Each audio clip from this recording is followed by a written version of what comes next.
Binawi na ng Ombudsman ang motion nito para amyandahan ang impormasyon kaugnay sa kasong plunder laban kina Senador Jingo Estrada, Janet Lim Napoles at iba pang akusado. Pinagsabihan kasi ng Sandigan Bayan ng prosekusyon na posibleng bawiin pa ang warrant of arrest laban kay Estrada at mapalaya siya kung itutuloy pa ang petisyon. Mula sa Sandigan Bayan, may ulat on the spot si Sandra Aguinaldo. Sandra?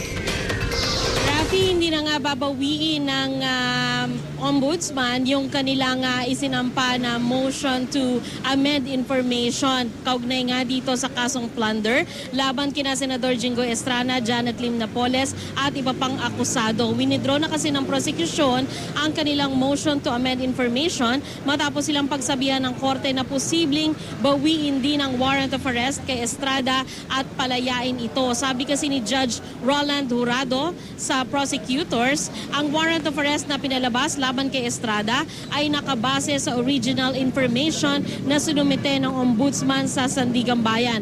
Humirit pa ang prosecution team na hindi naman daw nila pinapalitan ng original information kundi ang ilang salita lamang dito. Hindi naman daw mapapalitan ng substance kundi ang form lamang. Pero sabi ni Justice Jurado, sa amended information, papalitan sana ng prosecution ang kanilang theory. Ipinunto naman ni Associate Justice Alexander Hesmundo na sa amended information na tinututulan o gusto ng prosecution na mawala ang salitang conspiracy na naroon naman sa unang information. Kalaunan ay inatras na ng prosecution team ang kanilang motion pero sinabi nila sa media na wala naman daw problema sa kanilang original information at nananatili umanong malakas ang kanilang kaso. Masaya naman daw ang mga abogado ni Estrada at Napoles sa nangyari. Kung gano'n naman pala, i-arraign na si Mrs. Napoles sa Monday para pag na-arraign at lalabanan natin itong malabong information, dismiss yung kaso.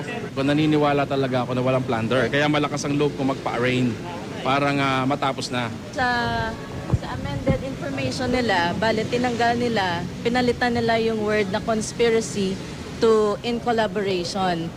Tapos, so, yung tinanong po ng justice na kung based on the original information, kung i-withdraw nila, whether they will withdraw the original information or not, kasi pag sinabing withdraw nila yung original information, the warrant of arrest against Senator Jinggoy, which was based on the original information, will also be withdrawn by the Sandigan Bayan. That's why they decided not to withdraw the original information.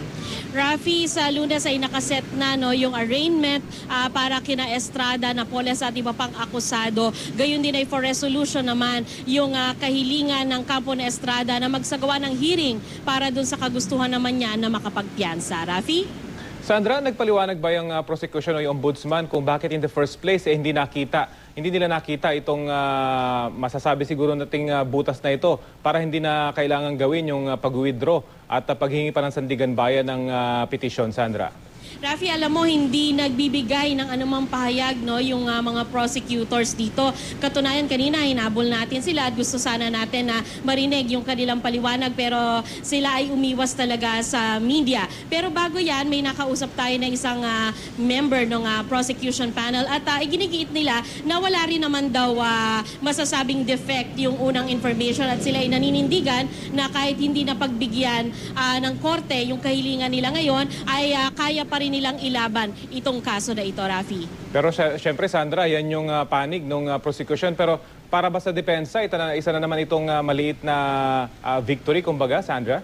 Rafi, para sa kanila, nakapunto sila ngayong araw na ito dahil ayon sa kanila ay kung inurong na yung motion to amend ay mananatili naman yung original information at di umano kung ang pakikinggan mo ay yung abogado ni Napoles ay at saka abogado rin ni Estrada, lumalabas di umano dun sa unang information na si Janet Napoles yung mastermind. At kung napagbigyan naman daw yung amended information ay si Jinggoy o si Senator Estrada na yung mastermind. Pero syempre, para sa panig ng prosecution ay walang pagpapalit ng teorya doon sa kaso. Rafi?